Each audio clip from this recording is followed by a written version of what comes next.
नमस्कार, मी सुवर्णा. मुलुक महाराष्ट्रामध्ये सविस्तर बातम्यांचा आढावा आपल्याला घ्यायचा आहे.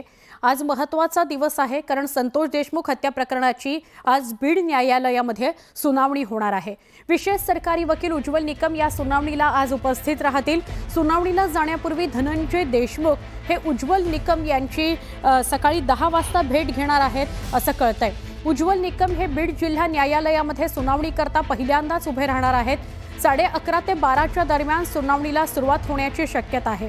सगळ्या आरोपींना न्यायालयात व्हिडिओ कॉन्फरन्सिंगद्वारे हजर केलं जातं का प्रत्यक्ष हजर केलं जातं हे बघणं महत्त्वाचं आहे. दोषारोपपत्रामधील माहिती गेल्या वेळी आरोपीच्या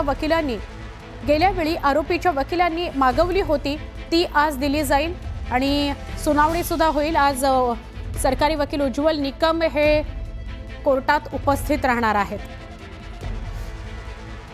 देशमुख हत्या प्रकरणाची आज सुनावणी आहे, ती 11:30-12 दरम्यान सुरू होईल. पण त्याआधी 10 वाजता धनंजय देशमुख हे उज्ज्वल निकम यांची भेट घेणार आहेत अशी माहिती आहे.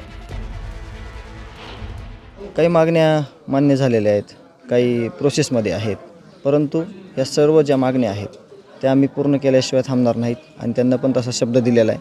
जसं की CID SITने जे काही तपास यंत्रणा राबवली, मुख्यमंत्री साहेबांनी जे शब्द दिलेले होते त्याप्रमाणे ज्या काही गोष्टी आम्ही मागितल्या होत्या त्या काही गोष्टी आमच्या झालेल्या आहेत. परंतु आम्ही अजून जे काही याच्यामध्ये जे त्रुटी आहेत किंवा जे काही तपास आहे किंवा जे काही तपासी अधिकारी आहेत त्या संदर्भात एक चर्चा करून पुढील जो काही कारवाई आहे ती आम्ही करून घेणार आहोत. आमचे प्रतिनिधी सुरेश जाधव यांच्याशी बोलूया. सुरेश, आजचा महत्त्वाचा दिवस, तुझ्यासाठी धावपळीचा दिवस, सुनावणी 11:30-12 पर्यंत सुरू होईल. पण त्याआधी धनंजय देशमुख भेटणारे उज्ज्वल निकमांना काय सांगा? उज्ज्वल निकम विशेष सरकारी वकील हे रात्रीच बीडमध्ये मुक्कामी आलेले आहेत आणि आता थोड्याच वेळामध्ये धनंजय देशमुख हे त्यांची भेट घेणार आहेत. मसाजोग येथून धनंजय देशमुख निघालेले आहेत. बीडपर्यंत यायला 1 तासाचा वेळ लागेल आणि इथं आल्यानंतर त्यांची भेट देखील होईल.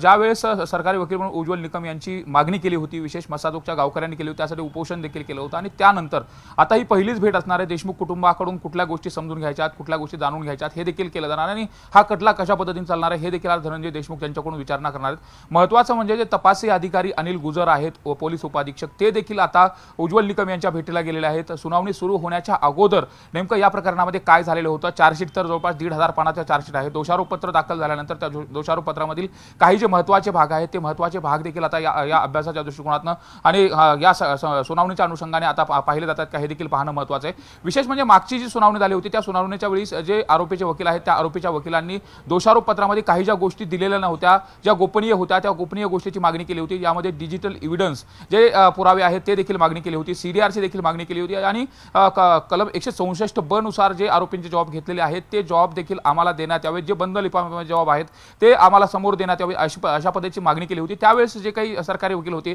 त्यांनी ते पुढच्या 26 तारखेला, म्हणजे आज जी तारीख आहे आजच्या तारखेला लेखी म्हणणं मांडलं जाईल, दिलं जाईल अशा पद्धतीने देखील सांगितलं होतं. त्यामुळे आज महत्त्वाचं आहे, जे 5 गोपनीय साक्षीदार आहेत त्या 5 गोपनीय साक्षीदाराचे जबाब देखील आज आरोपीच्या वकिलाला दिले जाणार का हे देखील पाहणं महत्त्वाचं आहे.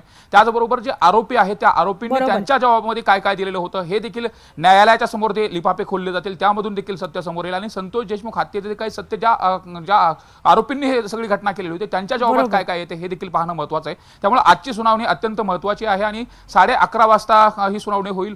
जे आरोपी आहेत त्या आरोपींना VC द्वारे हजर केल्या जाण्याची देखील शक्यता आहे. प्रत्यक्ष हजर करण्याच्या दृष्टिकोनातून जो काही सुरक्षेचा अडचणीचा विषय आहे त्यामुळे त्यांना VC द्वारे हजर केलं जाईल. धन्यवाद माहिती दिल्याबद्दल. आणि जशी ही सुनावणी सुरू होते याविषयीचे अपडेट आम्ही तुमच्याकडनं घेऊच.